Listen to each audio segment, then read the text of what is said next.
Talent ఎవ్వడి సొత్తు కాదు. ఎవడైనా టాలెంట్ ఉన్నోడు బాగుపడతాడు. కానీ కాకపోతే వానికి ఒక సందర్భం కావాలి, సమయం కావాలి. దానికోసం ఎంతమంది వెయిట్ చేస్తారు అనేదే పాయింట్. కానీ ఎంతమంది వెయిట్ చేసే వాళ్ళు ఉన్నారు, చేయని వాళ్ళు కూడా ఉన్నారు. అలాగే అందులో ఈ రవి ఒకడు. అంటే తనకు టాలెంట్ ఉన్నది. తను ఈ కోర్స్ ఎక్కడ చూసి నేర్చుకున్నాడంటే మీరు కూడా షాక్ అవుతారు. యూట్యూబ్లో సగం నేర్చుకున్నాడట. పైథాన్, జావా వాటికి సంబంధించిన అంటే బగింగ్ చేయడం అంటే చాలా ఇష్టం అన్నమాట. అంటే ఏదన్నా మనం ఏదైనా సాఫ్ట్వేర్ దాంట్లో అంటే బగ్స్ ఉంటాయి కదా, దాన్ని క్లియర్ చేయడం కానీ, అవి ఎట్లా వస్తాయి, ఎట్లా సృష్టిస్తారు, కనీసం వాటిని ఎట్లా సాల్వ్ చేస్తారు అనేది సగం నేర్చుకున్నాడట, సగం యూట్యూబ్లో నేర్చుకున్నాడట. కాబట్టి కొందరు చెడిపోవడానికైనా, కొందరు బాగుపడడానికైనా ఒక యూట్యూబ్ కూడా కారణం అవుతుంది. అలాగే ఇప్పుడు ఈ రవి దొరికిపోయినందుకు కూడా కొంతమంది బాధపడ్డ వాళ్ళు ఉన్నారు, కొంతమంది సంతోషపడ్డ వాళ్ళు ఉన్నారు. సంతోషపడ్డ వాళ్ళ దాంట్లోనేమో ఫిల్మీ ఇండస్ట్రీ మొత్తం ఉన్నది. బాధపడ్డ వాళ్ళు మాత్రం నాకు తెలిసినంత వరకు అయితే ప్రజలే, నాకు తెలిసినంత వరకు అయితే. ఎందుకంటే తనకైతే ఇప్పటివరకు అయితే చాలామంది అయితే సపోర్ట్ చేస్తారు. నేను సపోర్ట్ చేయాలని ఏం కాదు, తనకు ఒక టాలెంట్ ఉన్నది. కాకపోతే అది ఏ విధంగా ఉపయోగించుకోవాలో తెలియలేదు, గంతే తేడా. ఎందుకంటే తన గురించి కూడా కొన్ని తెలుసుకున్నా. అంటే కొన్ని వెర్షన్లు మంచివి ఉన్నాయి, కొన్ని వెర్షన్లు చెడ్డవి ఉన్నాయి. కాకపోతే తను చేసిన పని మాత్రం మంచి పనే, కాకపోతే చేసిన విధానం తప్పు. దానికోసం తను ఏం చేయాలో అనుకున్నాడు, ఫస్ట్ ఏదో సాధించాలనుకున్నాడట.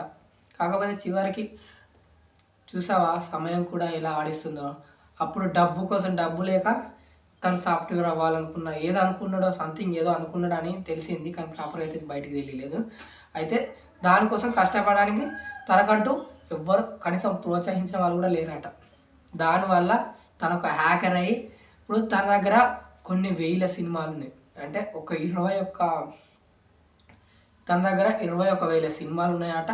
అలాగే 1972 నుంచి 2025 మధ్యలో రిలీజ్ అయిన ప్రతి ఒక్క సినిమా, కొత్తది కావచ్చు, పాతది కావచ్చు, ఓటీటీ రావచ్చు, ఎన్ని వచ్చినా కానీ తన యొక్క ప్రతి ఒక్క కాపీ అనేది అయితే తన దగ్గర ఉన్నదని అయితే చెప్పడం అయితే జరిగిందంట. అలాగే దాంతోపాటు ప్రతి ఒక్క పోలీసు వాళ్ళ గురించి కూడా, అంటే ప్రతి ఒక్కరి బయోడేటా కూడా వాళ్ళ దగ్గర సేకరించి పెట్టుకున్నారట.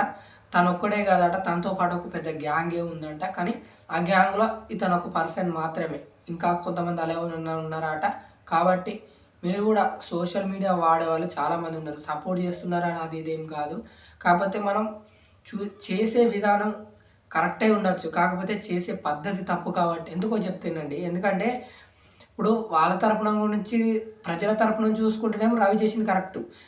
మీడియా తరపు నుంచి కావచ్చు, సోషల్ మీడియా తరపు నుంచి కావచ్చు, ఇలా ఫిలిం నుంచి అంటే ఈ తరపు నుంచి ఇటు చూసే వాళ్ళకైతే తప్పు అనిపించవచ్చు. ఎందుకంటే అలా ఒకటి రైట్ అయినప్పుడు ఇంకోటి రాంగ్ అవ్వడం అంటే ఇదేనేమో. ఎందుకంటే తను చేసిన పని తప్పు కాబట్టి తనకు కూడా తెలుసు. కాకపోతే తను చేసిన విధానం కరెక్ట్ అని చాలామంది అయితే అనుకుంటున్నారు. ఎందుకంటే ఇప్పుడు ప్రజలు కూడా అదే అనుకుంటారు. ఇప్పుడు దీనివల్ల ఇప్పుడు ఈ రవి దొరకడం వల్ల ఈ పైరస్ ఆగిపోతుందా?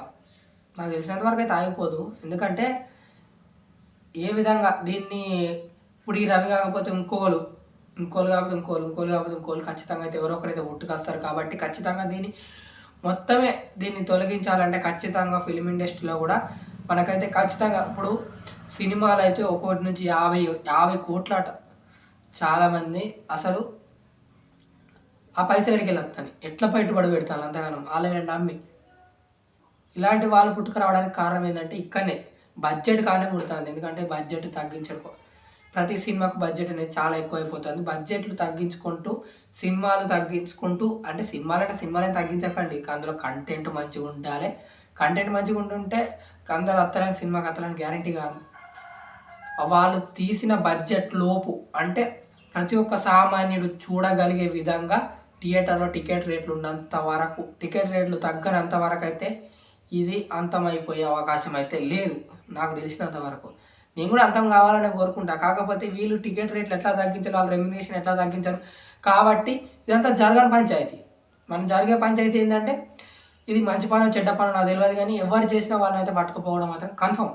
కాకపోతే ప్రతి ఒక్కరైతే అనుకునేది ఏంటంటే ఈ రవిని మన దేశ భవిష్యత్తు కోసం దేనికన్నా మన మంచి పనులకైతే మన సినిమాలలో చాలామంది అయితే చూస్తుంటారు. ఎందుకంటే నేను ఇంతకుముందు ఏదో సినిమాలో చూసిన, ప్రాపర్గా అయితే ఒక సినిమాలో అయితే చూసిన, ఆ సినిమా పేరు అయితే గుర్తుకొస్తలేదు. అందులో ఒక కరెంటు బిల్లును అయితే 0 ఉన్నదాన్నేమో 10,000 చేస్తాడు, 10,000 ఉన్నదాన్నేమో 0 చేస్తాడు. దానివల్ల ప్రభుత్వానికి ఇంత లాస్ వచ్చిందని చెప్పేసి తనైతే అరెస్ట్ చేయడం అయితే జరుగుతుంది. తను హీరో దాని టాలెంట్ని గుర్తించి నేను దాని మంచి పనుల కోసం తనను ఉపయోగించుకుంటా అని చెప్పేసి జైలు నుంచి బయట తీసుకొచ్చి తన దగ్గర పెట్టుకొని మంచి పనుల కోసం యూజ్ చేసుకున్నారు. ఆ విధంగా అయితే యూజ్ చేసుకుంటే అయితే దేశ భవిష్యత్తు అయితే చాలా బాగుంటుంది.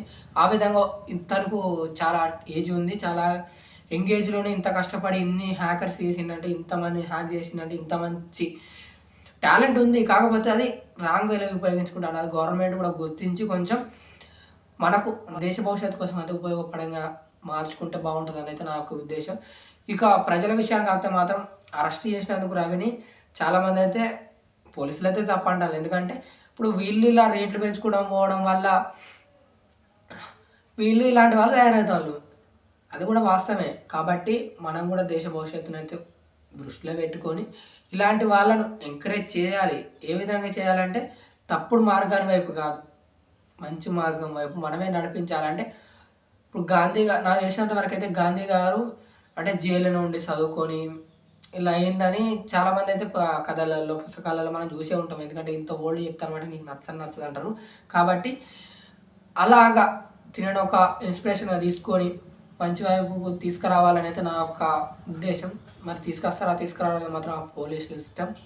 అలాగే ప్రజలు మాత్రం అరెస్ట్ చేసినందుకు మాత్రం పోలీసుల మీద కొంచెం డిసప్పాయింట్గా ఫీల్ అవుతాను. కాకపోతే ఇప్పుడు అదే పోలీసుల మధ్య నాకు తెలిసినంత వరకు అయితే అప్పుడు ఈ ఫిలిం ఇండస్ట్రీ నుంచి కూడా చాలామంది అయితే ప్రొడ్యూసర్స్ కావచ్చు, హీరోస్ కావచ్చు, అందరు కలిసి అయితే ఈ గ్యాంగ్ని అయితే పట్టుకోవడానికి అయితే చాలామంది అయితే డబ్బులు అయితే జమ చేసి, అంటే నార్మల్గా ఈ సాఫ్ట్వేర్ డిజైనింగ్ ఉంటారు కదా, అది కోడింగ్ ఎట్లా చేసుడు అనేది దాన్ని ఇది ఎక్కడి నుంచి ఆపరేట్ చేస్తున్నారు, దాని ఐపీ అడ్రస్ ఏంటి అన్నీ కనుక్కోవడానికి వాళ్ళంటూ కొంత ఖర్చు పెట్టిన అమౌంట్ ఖర్చు పెట్టడం వల్ల ఎట్టకేలకైతే ఒక్క పర్సన్ అయితే బయటకు వచ్చిండ్రు రవి అనేది. ఇంకా చాలామంది ఉన్నారట. ఇంకా వాళ్ళు బయటకు వచ్చేది అనేది ఇంకా ముందైతే తెలియదు. కాబట్టి ఇది ఆగిపోవాలంటే మాత్రం ఖచ్చితంగా ఇలా ఖర్చు పెడితే మాత్రం ఈ పైరసీ ఆగిపోదు. కాబట్టి ఖర్చు పెట్టే విధానంలో మీరు సినిమాలు తీసే విధానంలో దాంట్లో బడ్జెట్ తగ్గించండి. అలాగే టికెట్ల రేట్లు కొంచెం తగ్గించండి. అప్పుడు జనాలు ఆటోమేటిక్గా ఈ సినిమాలు చూడడానికి థియేటర్కి వస్తారు. అలాగే ఇలాంటి వాళ్ళు కూడా తక్కువైపోతారు. ఇక మీరే టికెట్ ఇంత తక్కువ పెట్టాక వాళ్ళే చదువుతాక ఎన్ని 100 రూపాయలకు. ఇప్పుడు నాకు తెలిసినంత వరకు అయితే చిన్న చిన్న థియేటర్లలో 100 నుంచి 150 రూపాయలు అయితే టికెట్ అయితే తీసుకుంటారు. అదే ఐమాక్స్ 3D పెద్ద సినిమాలో అయితే ఖచ్చితంగా ఒక ఫ్యామిలీ వెళ్తే మాత్రం 1000 రూపాయలు పోతున్నాయి. నలుగురు పోయంటే ఖచ్చితంగా ఒక టికెట్కి 250 ఖచ్చితంగా పెట్టాల్సిందే.